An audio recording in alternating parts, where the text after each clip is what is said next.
Eran muy bellos, de belleza augusta. Los recién casados, próximos a mí, los contemplaron en silencio. Comprendí entonces que sólo ellos habían acertado cuando esa misma mañana, en la plaza de Venecia, habían posado los ojos en los dos grupos de bronce, revelándome el detalle sublime en el cual comenzaba quizás a perder vulgaridad el monumento escandaloso, del mismo modo que habían concluido por adquirir figura humana, en su decrepitud purificadora, el monstruoso Coliseo, y hasta, en opinión de Sir Craven, los elefantes portadores de obeliscos. Comenzaron a encenderse las luces y de repente se hizo la noche. La amarillenta llanura de techos y de cúpulas de vino en mármol ansible y gris, salpicado de mástiles tristes e islotes de sombrío verdor.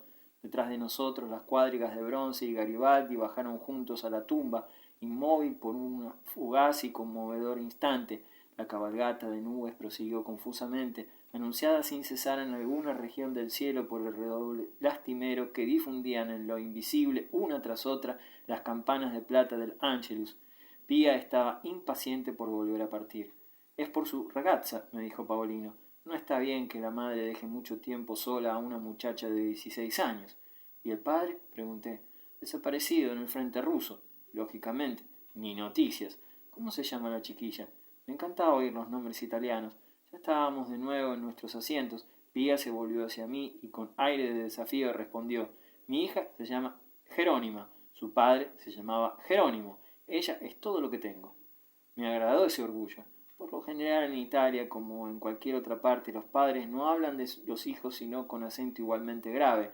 Así, sin duda, mi madre hablaba de mí con los vecinos. Presentí entre esa madre y esa hija una afinidad misteriosa.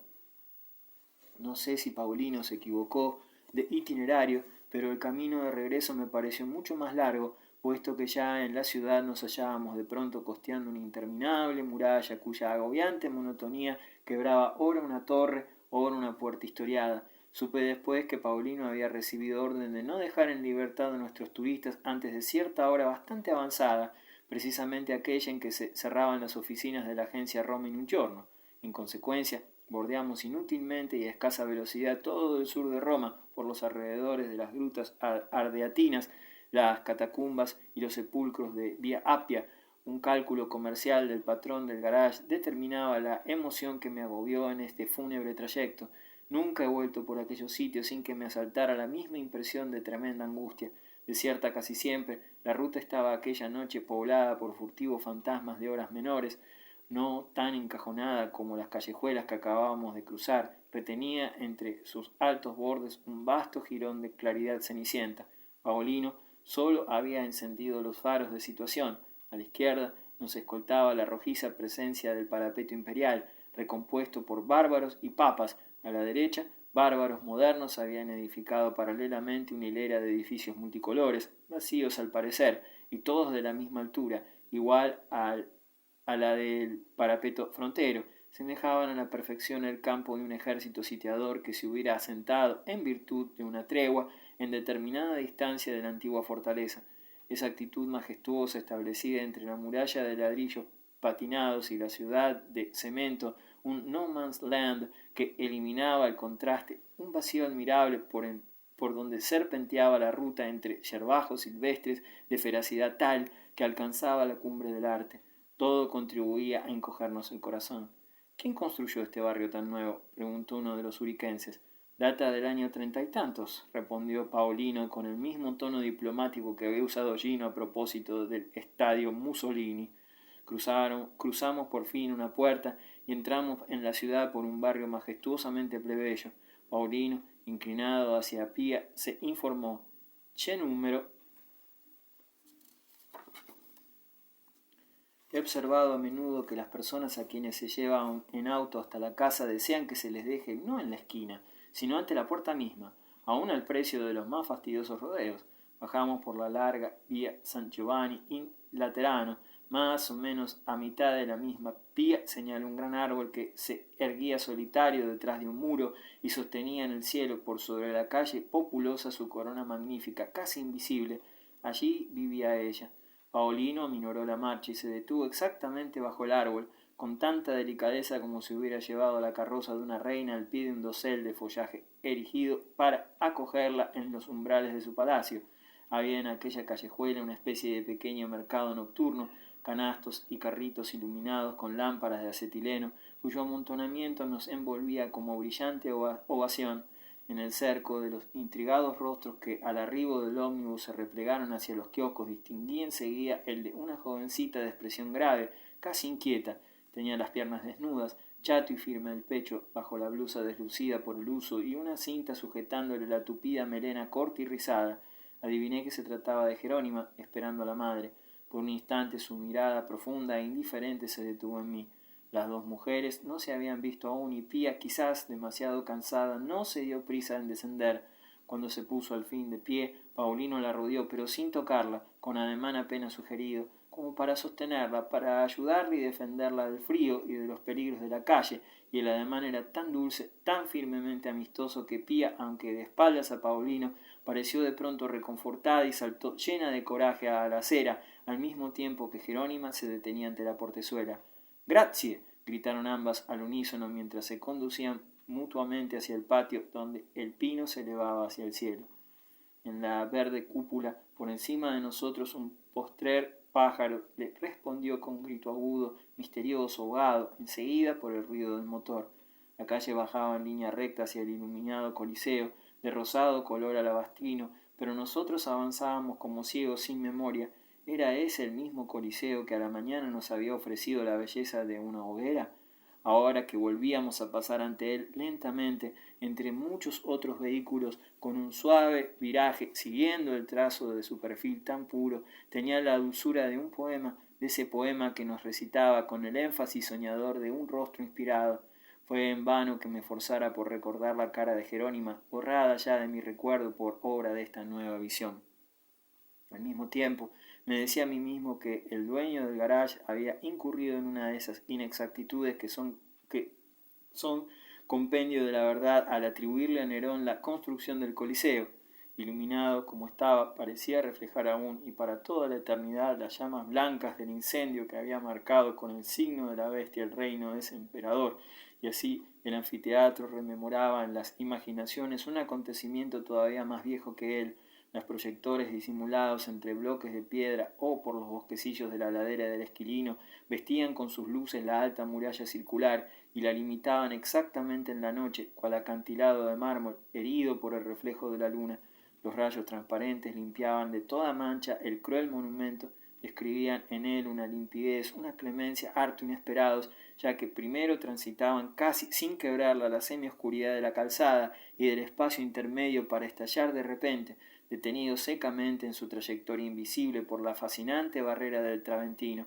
De pronto, como alcanzado por el relámpago, un coche centelleaba al interceptar por casualidad uno de los oblicuos haces luminosos, cuya aérea y constante actividad venía así a traicionar. Oh, bien, era un rostro desenmascarado de sopetón que se volvía buscando a tientas un refugio en la sombra circundante y repitiendo la mueca de una de las tantas víctimas cuyas hogueras habían abrazado allí mismo los jardines imperiales. Y esta ilusión se precisó aún más cuando, un trecho adelante, por entre los matorrales y canteros del foro, brotaron alrededor de nosotros luces de color verde y azul, tan violetas que las estatuas de los que los detenían gesticulaban en los incandescentes boscajes, no ya como héroes inmortales, sino como cadáveres de ajusticiados. Los sueños de Nerón se han realizado al fin. Ese artista cometió el error de nacer con 2000 años de anticipación. Claro está que, si se lo piensa, sus fantasías no han sido divertidas para todo el mundo, pero después hemos visto otras, los hornos de incineración y las bombas radiactivas.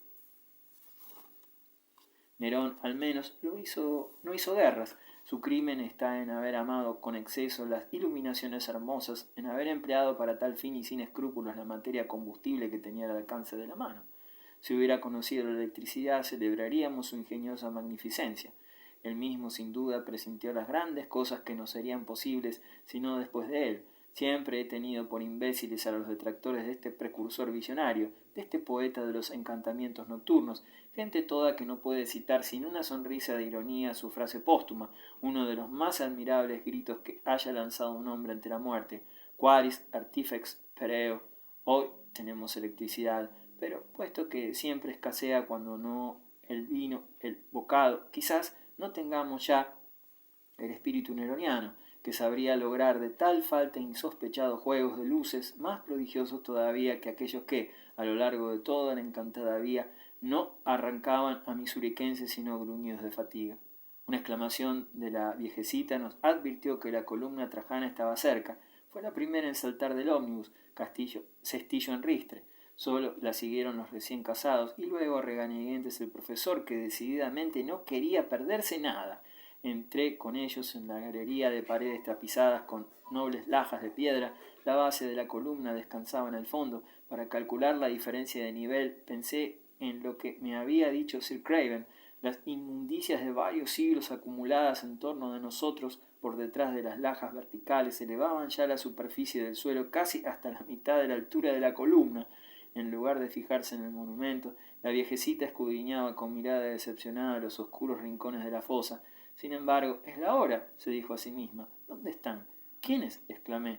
Un estallido de risa nos respondió de lo alto de la reja, donde Paulino, inclinado hacia nosotros, escuchaba. Los gatos, dije. Adiviné. La señora esperaba encontrar de nuevo los gatos abandonados a los que las almas compasivas durante la guerra les traían comida todas las noches.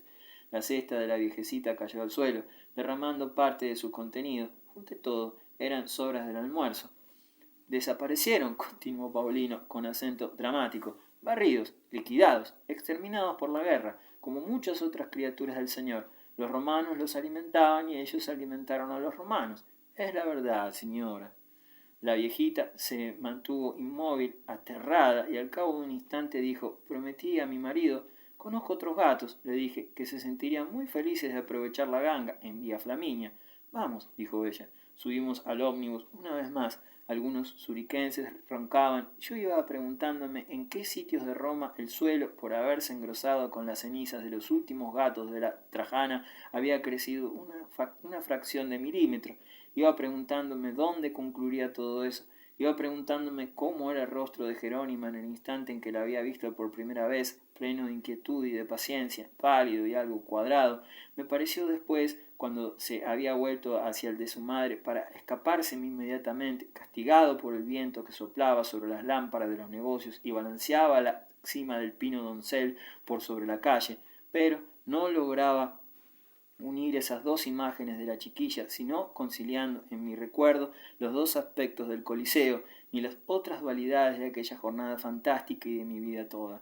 Me representaba los seres y las cosas a la manera de los pintores modernos que separan y juxtaponen en un mismo retrato los diferentes perfiles que puede ofrecerles un rostro, o como esos pintores antiguos que colocaban una junto a otra las escenas más dispares de la historia de un personaje, reconocible en todas por la identidad artificiosa de sus ropas y de su aureola. Pero tampoco me había fijado en el color del vestido de Jerónima.